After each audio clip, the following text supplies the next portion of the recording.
Hey, everyone, and thanks for joining us for this webcast, Navigating Bot Threats, Key Findings from Analyzing 14,000 Popular Websites in the US and EMEA.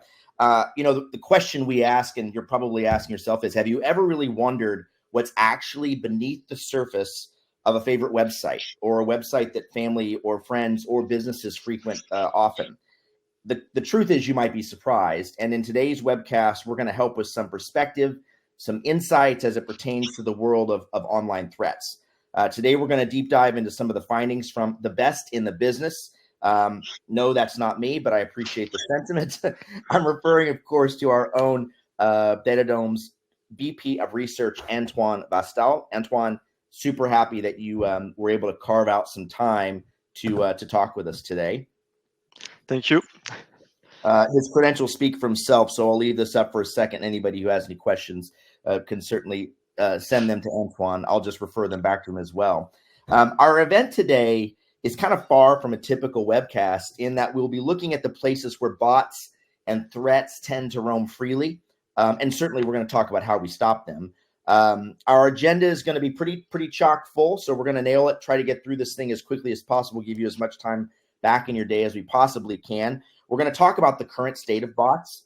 We're going to look at some future trends and the idea of staying one step ahead of online threats, as well as some predictions for what that bot landscape is potentially going to look like in 2024. We're going to have some action items on how to defend and mitigate against sophisticated attacks. And obviously, time permitting, we're going to get to as many questions as we can, which actually you can begin submitting at any time using that question function on your device. My name is Jonas Tishner, and I am the head of corporate marketing here at DataDome, and super happy to be participating in today's webcast. Before we dive in, Antoine, I had a poll that Sammy's going to push to the audience. That's a pretty good one to get us started, and that is over the past year. How often do you believe your organization has been targeted or affected by bots? Is it very frequently? Is it occasionally? Is it rarely? Have no idea, not really sure. So go ahead and start submitting your votes. Antoine, this is one of those high-level questions, but it's hard for me to believe that anybody who's joining us probably hasn't had some kind of effect or been targeted by bots. Yeah, no, definitely. I mean, my opinion, and I mean, we see it, maybe there is a bias because we are protecting websites against bots, and same for mobile applications. But on our side, we see a lot of websites heavily targeted by bots, even when they don't think, they would be a good target. Yeah. So if you look at the poll results, yeah, not surprising. Very frequently at 55%, occasionally at 27%, and then rarely or not at all, not sure, it tops in at 9% equally. So I don't think that's a shock to anybody. So I know that we're going to be talking a lot about where these bots are headed, what we're talking about in terms of the next steps and what people can do. First, I wanted to give folks a little idea about this idea of our DataDome bot security reports. Can you talk a bit about, DataDome and this security report, which, by the way, if anybody wants to get a free copy of it, you can do so. We'll push a link in a bit, and you can get actual copy of either one of these reports. We'll push that in the chat. Okay, great. And there it is. Thank you, Sammy. So talk a little bit about the idea of this bot report and why it's so important for folks to take a look at it. Yeah, so we wrote a report based on data that we collected on more than 14,000 different websites from all around the world, mostly the top websites from Europe, from the US, including countries like UK, France, and Germany. And what we did is we created 3 simple bots, that could be used by any attackers. It doesn't require special skills, okay? These are really basic bots that have different characteristics. The first one is a curl-based bot. So this is a bot that uses the basic bot that uses curl command to send HTTP requests. It doesn't really try to hide its presence. The second bot is a fake Google bot. So everyone knows Google, and everyone knows Googlebot, and everyone wants to allow Googlebot. And what we wanted to measure is whether or not, we would be able not to get detected just by, pretending to be Googlebot by forging our user agent, which any attacker can do the same. And the last bot is slightly more sophisticated, but it's not that sophisticated. It's just a fake Chrome based on the HTTP client. It doesn't execute any JavaScript. It's not even based on the real browser. It's just spoofing a few like HTTP headers, user agent, accept language, etc., to appear more human. And so for each of these bots, we make 3 requests. So in total, 9 requests if you follow. We use proxies to make requests from a French residential proxy, a US residential proxy, and a Canadian residential proxy. And what we wanted to study is, okay, with these 3 simple bots, are we going to get blocked or not? We wanted to observe at scale whether or not, websites were using a protection and if the protection was efficient. And to do this, we use the tool called the bot tester. So we automated it, but basically you can also test your own website if you go on datadome.co/bot tester, and you can put your website URL to verify, whether or not your website is properly detecting the 3 categories of bot that I just presented. And what we observed is that only 9.5% of the websites were blocking all of our bot requests. So even though most of these, like all of these bots were not that sophisticated, they don't execute JavaScript. Some of them don't even, forge properly all HTTP headers. They don't spoof any kind of advanced fingerprints. Only 9.5% of the websites were detecting them. 69.5% didn't detect any of our bots. So disclaimer, we did the request on the homepage of the website in order, not to target any valuable endpoint. But like still, most of the website didn't detect any of these obvious bots. 21% detected only part of them, which shows that some websites are actually trying to block them, but were not able to block all of them, even though they were trying. If we have a look at the different type of bots that I presented, so the fake Google bot, the fake as a curl, the fake Chrome bot, etc., and we have a look at whether or not some bots were more detected than others. We see that only like the least detected bot was the fake Google bot. Sorry, the most detected bot was the fake Google bot. 25% of the websites detected the fake Google bot. So forging the user agent was not enough for 25% of these websites. But if you look at this problem from a different point of view, it means that in 75% of the case, lying about your user agent and pretending that you were a Googlebot was enough, to go through any kind of detection, which is surprisingly high. When it comes to fake Chromebot, we see that the situation is worse by just forging a few HTTP headers, lying about the user agents, sending a proper HTTP headers, accept encoding, etc. The bots were able to be undetected more than 85% of the time. Now, you may be wondering, if these numbers are different depending on the industry, like are some type of industries more prepared than others? So the least prepared industry are the lifestyle and sport industry. In these industries, around 75% of our bot requests were undetected. And less than 10% of the bot requests were all detected. But if we have a look at industries like e-commerce websites, travel and tourism, they were a bit more, they were more challenging in terms of detection. They were able to detect partially or all the bots roughly 25% of the time, which is slightly better. But still, it means that a huge fraction of e-commerce websites, for example, are not really protected even against simple bots. And you may be wondering, okay, maybe, the way you tested the bots are not fully relevant. That's not what an attacker would do. Attackers would use any kind of technologies they have. The bots we did, are simple bots that do not use a lot of computational resources. So for example, they can be used a lot for DDoS attacks. And same for the homepage. You may be asking like why the homepage, but what we observe on a lot of our customers, for example, is that attackers tends to attack the homepage to conduct DDoS attacks because that's the kind of page that is not often protected and attackers know it. So it's really important to protect all your APIs, all your web pages, even from this kind of bot, because they can be used by attackers for DDoS attacks, for example. During our study, we also wanted to know whether or not the websites had some sort of specialized bot protection tools in place, because a lot of websites are protecting against bots using homemade technologies. They may be doing geo-blocking. They may be blocking certain user agents, certain signatures that can be found freely online. But we also wanted to study whether or not these websites that we were testing were actually protected by well-known bot protection vendors. This can be specialized bot vendors or bot vendors that are part of CDNs that also offer a bot detection product. And so we observed that roughly a third of the website that we tested were protected. But if you remember the previous slides, we saw that on a lot of websites, less than 10% of the bots were all detected. So if we look more in details at the different providers, and we made some statistics on the websites where we found them, we see that most of them fail to detect the majority of our bots.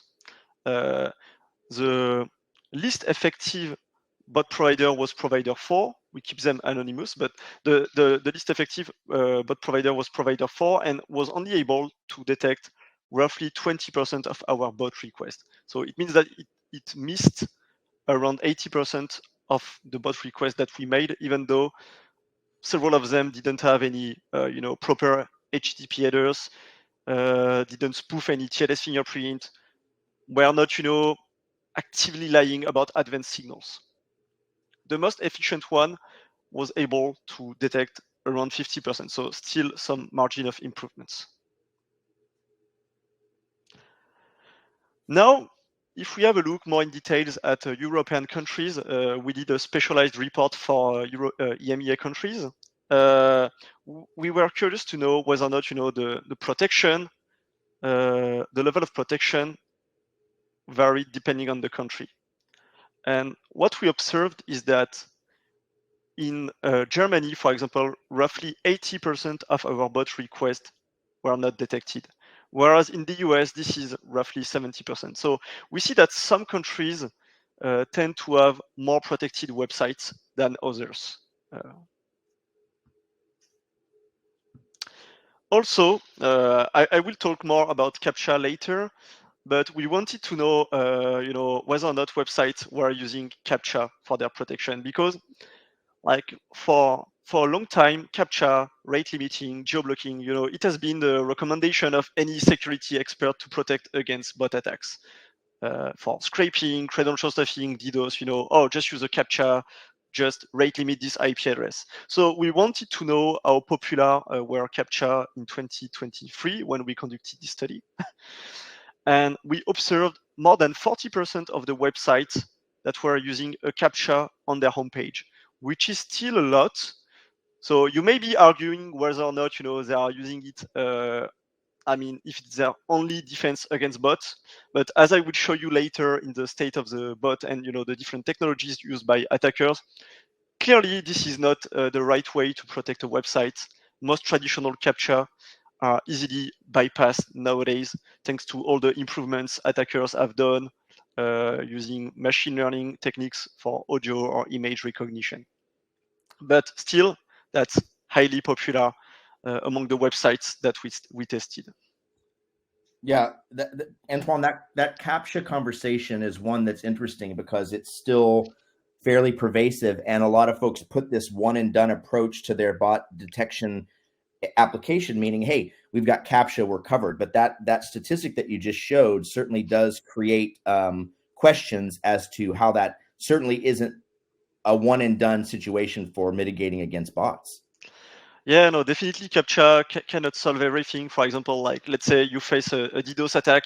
I mean, the CAPTCHA won't even be executed, and the request will reach your infrastructure. And if you are using CAPTCHA to secure, critical APIs like login APIs, add to cards, payment APIs, like you need to know that today's CAPTCHA are not efficient at all. By that I mean traditional CAPTCHA that rely on the difficulty of the challenge for their security. It's not secure enough. I will talk more about it later. And it's not me, it's the whole bot development community and security researchers that published peer-reviewed studies in security conferences. Yeah. Want to remind folks, if you're just joining us, we are taking questions. So if you have questions as we're going through this, please feel free to ask those using the question tab in the user interface here. We'll get to those as we can, and certainly we'll. This is an interactive webcast, so we're happy to answer them. Before we keep going, though, wanted to get another poll from our audience, and that is, what type of bot threats are you most concerned about for your organization? Are you dealing with scalping? Are you dealing with scraping and content theft, ATO and credential stuffing, payment fraud, DDoS, which Antoine, you just mentioned, or is there something else that you're dealing with that maybe you want to bring to the forefront? Antoine, all of those at DataDome we see quite a bit, but is there one that tends to stand out or is super popular amongst the bots that we deal with? Yeah, we did a lot with scalping. So buying limited edition product, it has become more and more popular lately. Everyone heard about Taylor Swift. I will talk about it just after, but yeah. All right, let's take a quick look at the polls. Okay, so it's interesting. People are 33% say other. I'd love if somebody could throw into the question tab what other ones you're dealing with. DDoS has jumped up 29%. Scalping 14% is tied with scraping and content theft, and then payment. Oh, it's a big tie, three-way tie with payment fraud. So interesting to take a look at sort of what folks are actually dealing with, because there's a lot they're trying to navigate. You know what I mean? Bots in 2024. So it's a straightforward idea, but the landscape of bots historically has certainly changed. And every year, fraudsters and others get much more sophisticated, Antoine, with how they navigate the detection and mitigation landscape. I don't want to, obviously belabor it, but when we look at where bots are going in 2024, and based on your research, what do those trends actually look like? Yeah, so like in the first part of this webinar, we talked about websites being unprotected, and you may wonder, okay, but like, why should I care about bots? Maybe CAPTCHAs are enough. But if you look in the news, you probably saw a lot of headlines about data breach, and most of the time, it's not necessarily the website being hacked. It can just be bots, for example, that were able to do millions of login attempts, and that were able to get access to thousands of accounts because people reuse their password on different websites. That's what we call, credential stuffing attacks. For example, Disney Plus had this issue, and a lot of, airlines or hotels have these problems because they have loyalty programs, and attackers are trying to get access to, user accounts to steal loyalty points. We also see a lot of discussion around scalpers. Lately, it was because of Taylor Swift. Everyone wanted to get their hand on tickets through either for themselves or to resell them at a way higher price. So, but still a lot of attacks around scraping, DDoS attacks. You probably hear a lot of them, and yeah, that's mostly it. And by the way, Antoine, these headlines, these are the ones that are big deals, right? These are the big ones that make headlines internationally, or people are knowing them. But they're hundreds and thousands of attacks that happen to smaller organizations. Maybe they don't make headlines, but they're certainly affecting people's bottom lines and affecting the way business gets done. Yeah, definitely. I mean, with credential stuffing attacks every day on most of the websites we protect, it's so tempting for attackers to do it. You are hidden behind your screen. You run proxies. It's really tempting for attackers, to conduct this kind of attacks. In terms of trends for 2024, I'm not saying credential stuffing attack is going to stop, DDoS attack is going to stop, but we see a few topics that are becoming more and more topic of discussion with prospects and customers, particularly, for example, scraping in the context of large language models. So everyone knows scraping, making requests to get access to public data. For example, you want to get pricing information about your competitor to adjust your pricing strategies. But with large language models like ChatGPT or all of their competitors, having good and reliable user-generated data as becoming really important for these AI-based companies. And so we see a lot of companies trying to monetize their data, like newspaper or huge social networks, etc. But in order to monetize them, they need to stop the scrapers, because no one is going to pay for an API if they can just get the data for free. And we have this topic more and more with companies that want to monetize their valuable user-generated content. Ticket scalping, but not only ticket scalping, actually all kind of scalpings. Everything that is sold in limited edition is targeted by scalpers that try to sell them for a higher price. And finally, like with the 2024 US election, it may be tempting for different entities to influence, the result of this election. And if you want to have an influence at a certain scale, you need bots at some point, maybe to create, fake accounts, maybe to post thousands or millions of generated comments, maybe with large language models, actually, to make them, more realistic, more targeted to your audience. But at some point, you will need bots to scale your operation. So this is some trends that we expect to see more in 2024. So, Antoine, while we're going to transition a bit, and you may get to this, Vasily is asking a question. So CAPTCHAs are not an effective solution at all, or should it be combined with other mechanisms? You may be getting to that a bit later, but I wanted to make sure to address it if there's something you wanted to quickly jump on now. Yeah, I keep that in mind. I have 2 special slides about CAPTCHA, and I will discuss it later. Perfect. Okay, Vasily, so no worries. We're going to get to your question, but thank you for asking that. Okay. So regarding the bot in 2024, like the bot landscape is evolving quickly. Like a lot of new tools appear, attackers are changing the way they operate. And I will tell you a little bit, what changed lately and what are the latest techniques used by attackers to bypass like the state-of-the-art detection techniques. So if you have been following the bot development community or like the bot development ecosystem, a lot of people were relying on Puppeteer extra stealth framework to make sophisticated bots. So they were using this framework that is a modified version of Puppeteer used to automate Chrome or headless Chrome. And these frameworks enabled bot developer to automatically lie about their fingerprint to remove, the side effects introduced by Puppeteer and by headless Chrome.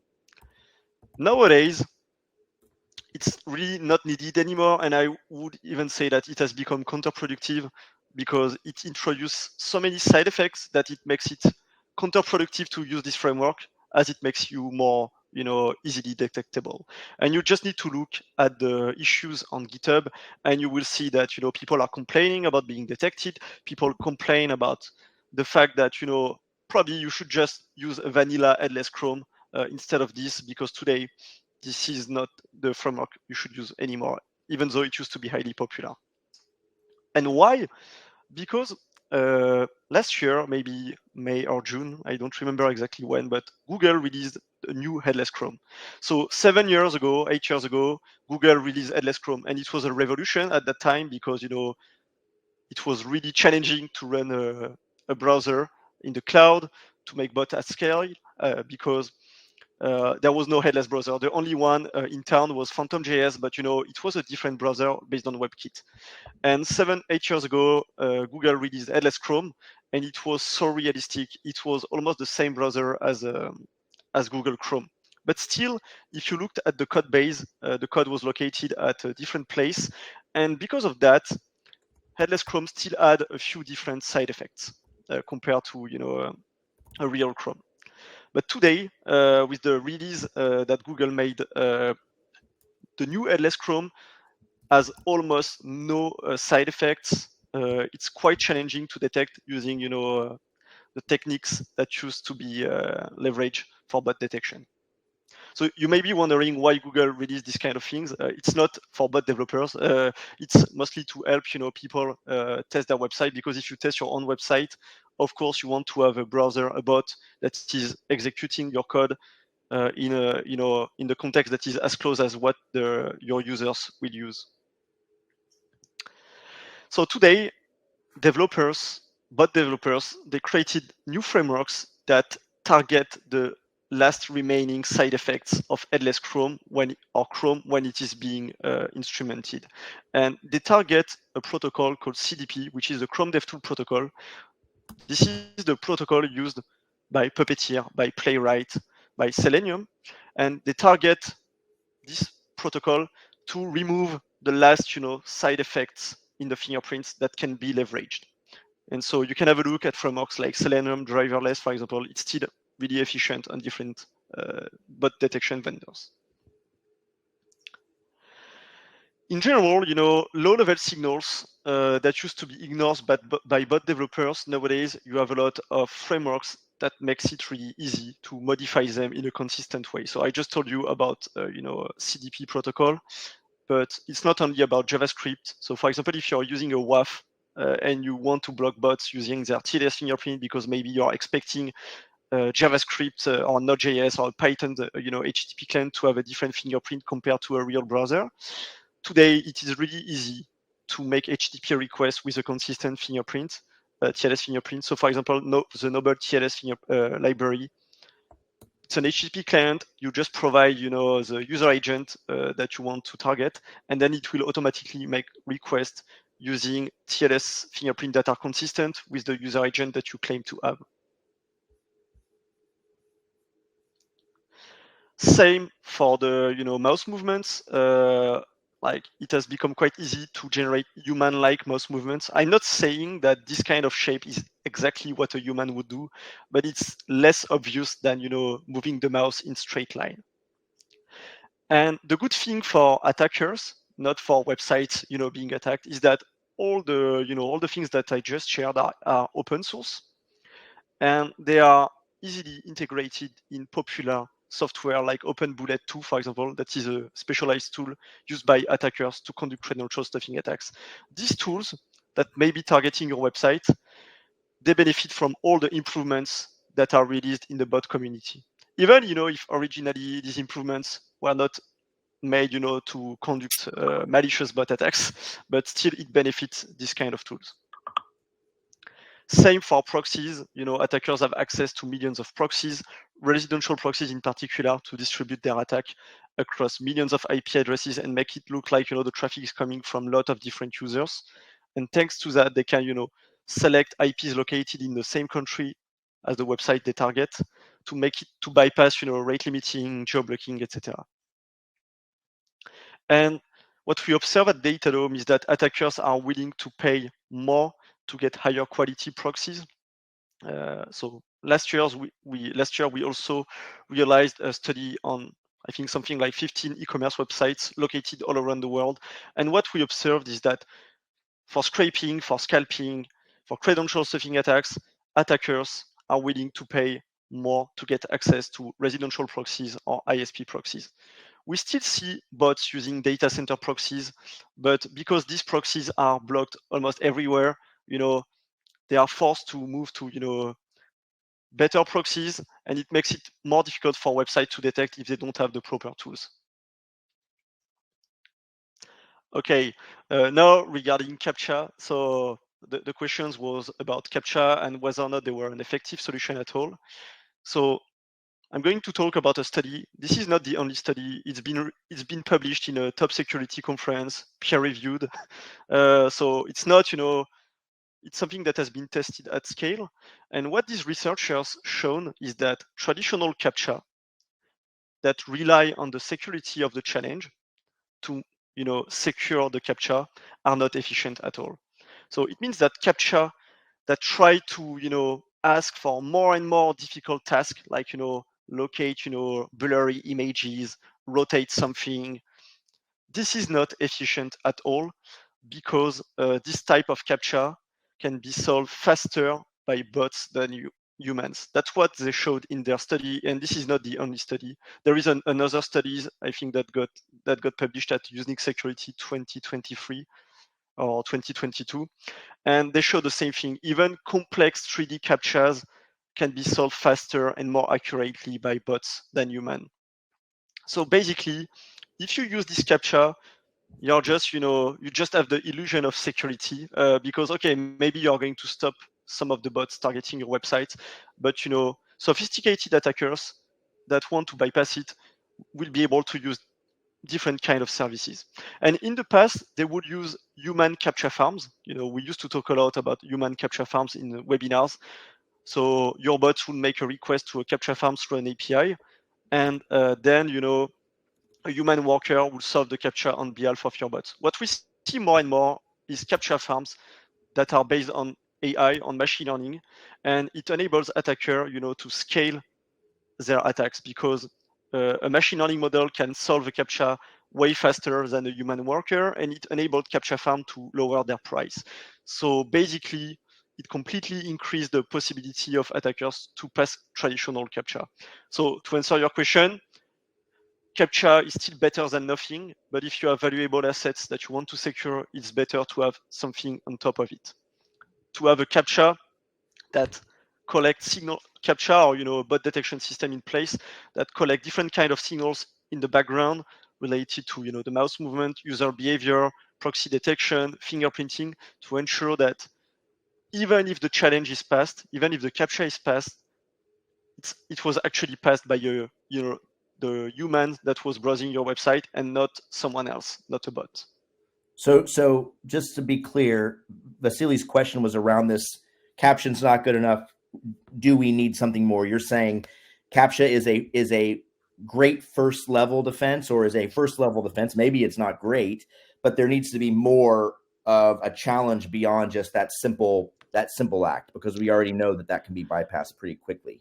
Yeah, exactly. Because when CAPTCHA, were created 20 years ago, they used to rely on tasks that were impossible for computers. And these tasks were basically image recognition tasks and audio recognition tasks. And we are in 2024. We have AI companies like, OpenAI, that are worth billions of dollars because they are able to generate, human-like tasks, human-like videos. So you can imagine that, identifying an object in an image is completely within their reach, and you have a lot of open source tools or APIs that enables you to solve image or audio recognition tasks. So this is not secure anymore. So to make a CAPTCHA secure, you need a lot of signal collection in the background to detect bots. Yeah. Got it. Perfect. Thank you for the question, Vasily. I knew we were going to get to it, Antoine. So good job. Also, when it comes to bots, not all attacks are conducted by bots. You can conduct a credential stuffing attacks manually, or you can conduct it with bots to scale your attack. Maybe some part of your bot attacks will have a human in the loop.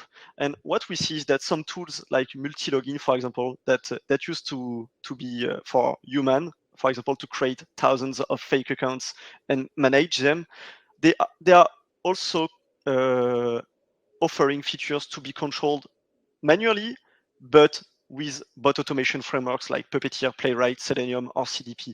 So basically, like sometimes keep in mind that there might be human in the loop in the attack, and like tools that were designed for human fraud, or like creating fake accounts, etc., managing them at a certain scale, are also now controllable using bot frameworks.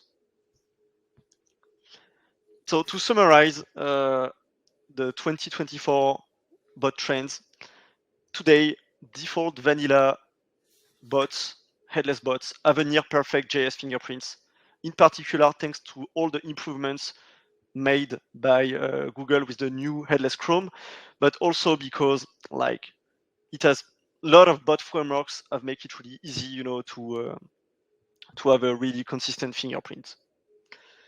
It has become really easy for attackers to forge low-level signals in a consistent way. For example, TLS fingerprint, you can just give a user agent, latest Chrome on macOS, for example, and some libraries like Noble TLS will make a request, with consistent TLS fingerprint. So if you are using this kind of JS3, fingerprint in your WAF to block bots, keep in mind that, because the tools that I presented are open source, maybe all the DDoS tools will also leverage them, and they will be able to bypass most of the signature-based detection. CAPTCHA solving services seriously scaled using AI, and so if you're relying on traditional CAPTCHA to protect your website against bots, you are not particularly secure. You should have other things, particularly on valuable APIs like login, payment, add to cart. And all these improvements, proxies, CAPTCHA farms, realistic fingerprints, they are integrated into specific tools like OpenBullet, for example, that is used for credential stuffing. And so today, even the least sophisticated attacker, by using a tool like OpenBullet, will benefit from all of them and will be able to conduct more difficult to detect credential stuffing attack. So even someone that doesn't have special bot development skills will benefit from it. You need to take that into account, when you are protecting your website against attackers. And so detecting bots require a multi-layered approach, because we saw that they will have clean fingerprint, or they will try to, at least. They will try to get clean IPs. They will try to generate realistic mouse movements. So it's important to collect as many signals as possible, different categories of signals, and be able to use them in real time to analyze the user behavior in real time on each request. And not only, for example, using a single JS challenge, and then what happens, if you don't have the proper signal to catch the inconsistent fingerprint, then the attacker may be able to freely conduct its attack. So it's important to challenge every request. Also, keep in mind that traditional detection techniques are not enough, but not enough at all. Rate limiting can be easily bypassed using proxies, residential proxies, data center proxies. CAPTCHA can easily be bypassed using CAPTCHA farms. WAFs can easily be bypassed using proper HTTP headers, proper TLS fingerprints. And once again, you have libraries that lie on the behalf of your bots. So you don't need to be a bot expert to know which TLS fingerprint you need to use with your given user agent. They do it automatically for you. So what you can do beyond using a real-time protection solution like DataDome, for example, when it comes to credential stuffing, I strongly encourage you to use things like multi-factor authentication.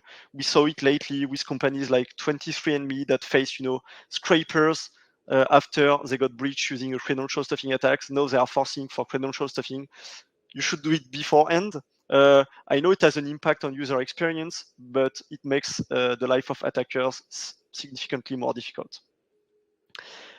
For fake account creation, you may want to have a specific check like verifying disposable email, enforcing phone verification, but none of it is a silver bullet anyway. It makes the life of attackers more difficult, but attackers might be able, for example, to create Microsoft accounts, etc. That's what we see on some of our customers.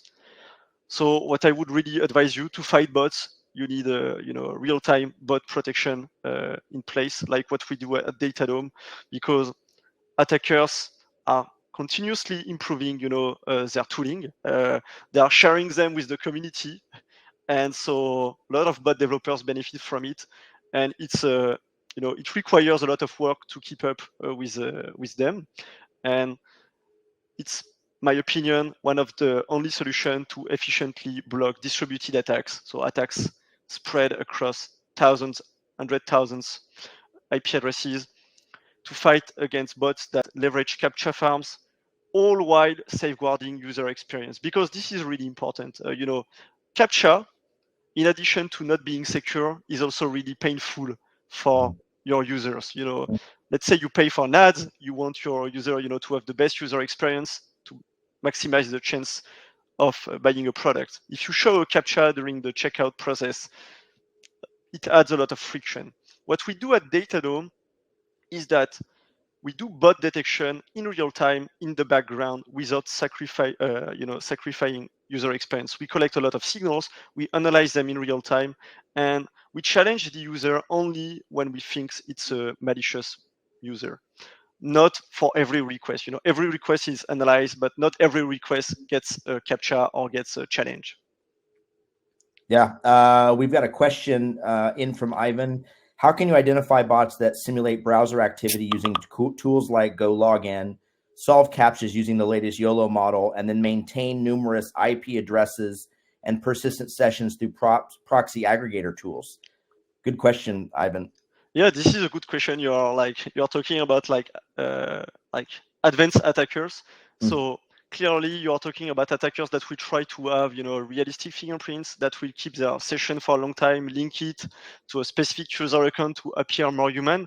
And in this kind of situation, there is no silver bullet. Basically, that's where the multi-layered approach come in place, because like you want to collect as many fingerprinting signals as possible, because these tools, they propose like if you look at them, they will offer you with a solution to lie about your GPU, for example, to lie about your canvas fingerprint, to lie about the list of fonts installed. So you want to collect as many signals as possible to detect even the smallest inconsistency that could be linked to this tool.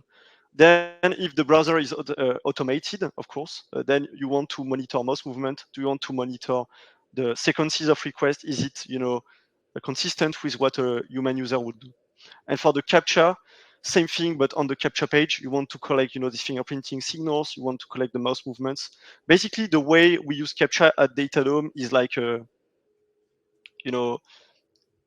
we use it as a way to collect more signals, because on the CAPTCHA page, you have less constraint in terms of execution time, for example, and you collect more signals in a controlled environment, because like all the CAPTCHA pages look the same. So you can take a more detailed decision, let's say.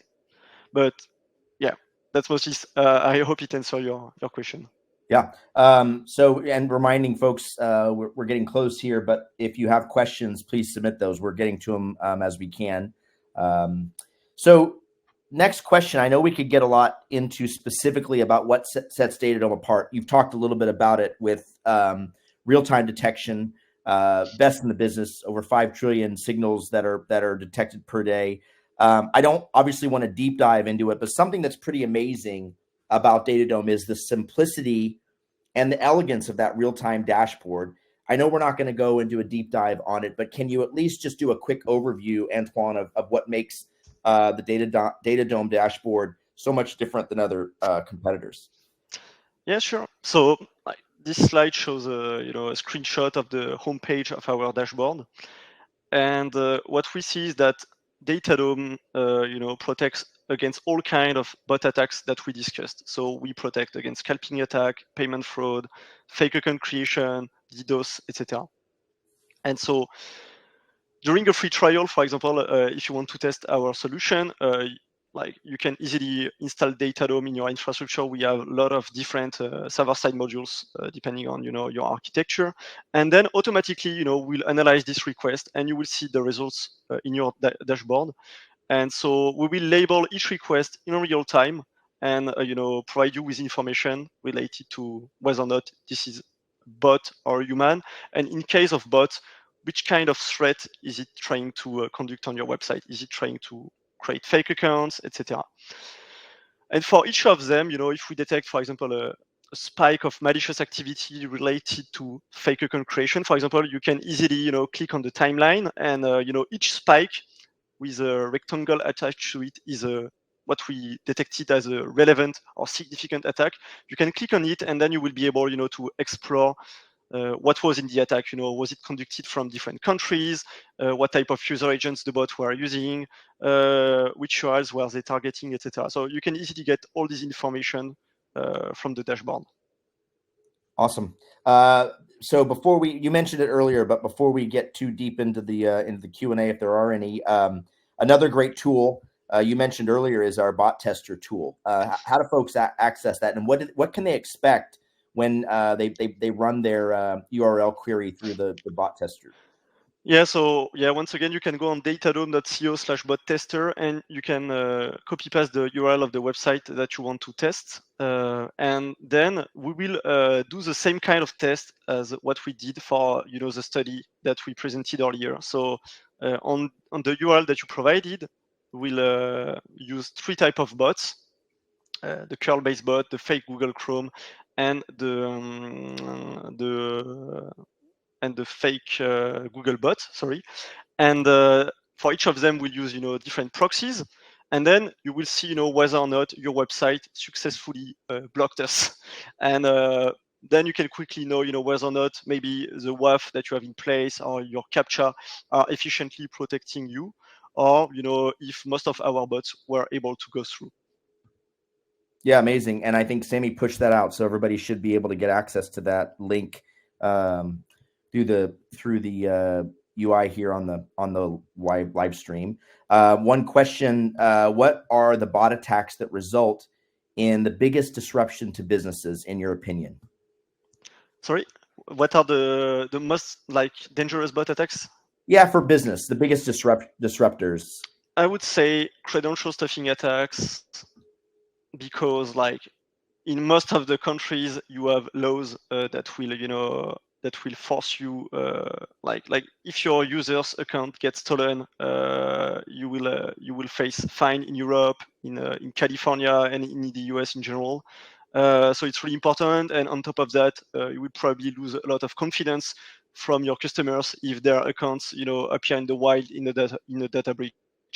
And nowadays, most websites, most mobile applications have a login endpoint, and maybe you don't know it, but a lot of bots are probably trying a lot of stolen credentials on your login endpoint. Got it. Awesome. Well, I don't see any more questions. If anybody has any, quickly we'll jump to it. Otherwise, Antoine Vastel, VP of Research at DataDome, a huge thanks for spending the time to kind of go through at a high level the bot tester report. I'd encourage anyone who didn't get it to make sure you download your copy and get access to some of the best research in the world. It's actually quite amazing. Okay, a question just coming in. Do you believe that resorting to legal action can help resolve certain scraping issues? It can help, but it's a different time frame. There are a lot of discussions around whether or not scraping is legal or not, and sometimes you have contradictory decisions depending on the context. Was the scraper trying to access private data or not? Was it infringing term of services, etc.? So I think it can be a solution, but maybe a trial will last 3 years, 4 years, and in the meantime, what do you do? And also, yeah, it really depends on the use case. For example, if we talk about public product data, this is significantly different from the scraping that occurred, for example, on 23andMe, where the attacker conducted scraping attack after using stolen user accounts. So it really depends on the context. So why not invest in both? But it's not always that easy to identify the attackers targeting you, because most of them will use proxies. Maybe the proxy providers are located in countries where your country won't have any power for the proxy provider to communicate information about the end user. So it may be worth protecting your website in parallel. Yeah, perfect. Well, today's webcast was recorded and obviously live, but you'll be getting an on-demand version sent to you, so you can still access this information, get it to the right folks if you're contemplating your online fraud strategy and next steps for that. And don't forget to also check out datadome.co and get access to a free trial of our product, which would be probably the next step in your journey. Antoine, again, want to thank you so much for taking the time today, and for all of you for joining us for today's webcast. I'm Jonas Tishner for all of us at DataDome. I really appreciate you watching and looking forward to seeing everyone the next time. Take care, everybody. Bye.